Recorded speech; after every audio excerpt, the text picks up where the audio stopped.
Dans le livre des Proverbes, dans le chapitre 12, bien aimé, il nous est dit quelque chose de très intéressant dans le chapitre 10, pardon, et le verset 12. Veuillez m'excuser, parfois il y a des petites erreurs qui se glissent. Alors,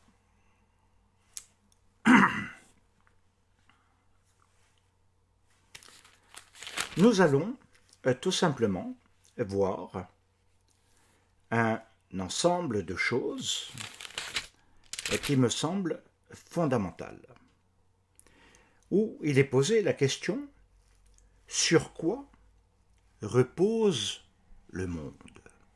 Alors, le monde, bien entendu, dans le sens de l'univers, de quelque chose de fondamentalement important. Et je crois que c'est très important parce que la question est posée. Sur quoi repose le monde, l'univers? Alors, on va dire sur la parole de Dieu, bien entendu, sur le davar, etc. Et c'est vrai que ça a donné naissance à la vie de beaucoup de choses, que ça a créé des lois, etc., de fonctionnement, qui ne peuvent pas être modifiées, qui ne peuvent pas être changées sans provoquer des choses effroyables. Alors, nous devons nous poser la question, il y a ce sur quoi repose le monde, et en même temps, on appelle cela, dans la pensée juive, dans la pensée d'Israël, les piliers. C'est ce que l'on appelle les piliers. Les piliers fondateurs, c'est-à-dire que ce n'est pas simplement quelque chose, mais ce sont les piliers. Il y a des choses sur lesquelles le monde repose, les lois, etc. Pour nous, en tant qu'Hébreux messianiques, nous avons tous conscience et réalisé que Yeshua est le fondement important dans notre vie, parce qu'elle a été transformée, elle a été complètement modifiée, elle a changé complètement les données de l'histoire de nos vies.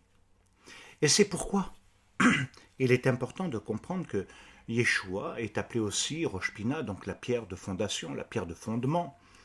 Et derrière, c'est sur Yeshua que repose un ensemble de choses, parce que Rosh Pina va former ce que l'on appelle les piliers de Malchut. Oh, les piliers du royaume. Le royaume de Dieu n'a pas seulement été que annoncé, mais il a véritablement des fondements dans le Messie. Et c'est pourquoi, dans Luc 22 par exemple, Yeshua reliera toujours le royaume de Dieu, pas seulement à un message verbal, mais à une attente messianique. Et il le reliera également à lui-même. Il est intégré à ce royaume. Donc le Malchut repose sur Rosh Pina, la pierre de fondation, sur lequel tout le monde et l'univers reposent, mais également tout le royaume de Dieu. Cette pierre, c'est la pierre du Mashiach, c'est le Messie, on est bien d'accord. Et ceci nous amène à comprendre que ceux qui suivent le Messie, ceux qui marchent dans l'enseignement du Messie, dans la pratique de Yeshua, Mashiach, dans quelque chose qui est devenu cohérent en soi et dans sa vie, va nous amener à réaliser que ceux qui le suivent, ce sont bien sûr des talmidim, des disciples si vous préférez, mais pas uniquement, parce que le lien avec toute la pensée d'Israël, et ceci est mentionné un nombre et une quantité de fois phénoménale dans les psaumes par exemple, les tzadikim, les justes. Ceux qui sont justes, c'est-à-dire aussi ceux qui ont vécu la justification, mais qui marchent à l'envers et dans le contresens d'un mode de vie païen, d'un mode de vie idolâtre, et qui se calent d'abord, premièrement, sur le fondement de la Torah, et deuxièmement, sur l'enseignement du Mashiach. Et ceci nous amène quand même à approfondir un peu notre sujet maintenant, parce qu'il est bien dit, et en même temps il est aussi écrit, il faut quand même bien le reconnaître, mes bien-aimés, c'est que le tzaddik à son tour devient le yesod, le fondement du monde, c'est-à-dire son fonctionnement. Vous voyez bien à l'heure actuelle, au travers de ce confinement, de cette crise du coronavirus ou du Covid-19, au travers de tout ce qui est en train de se passer économiquement dans le monde, donne des peurs, des craintes de l'avenir. Ça, c'est une réalité. Ceci nous amène à comprendre qu'il y a énormément d'angoisse, d'anxiété dans cet univers.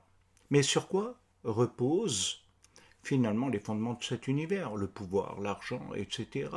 Et sur la temporalité, sur la matérialité. Il nous faut bien admettre que ceux-ci sont ébranlés aujourd'hui.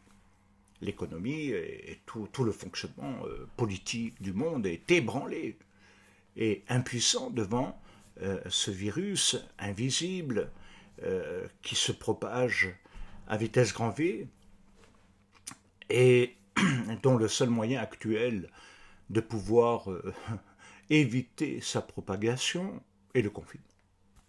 Donc il nous faut prendre patience et comprendre aussi que c'est en lien avec des notions spirituelles.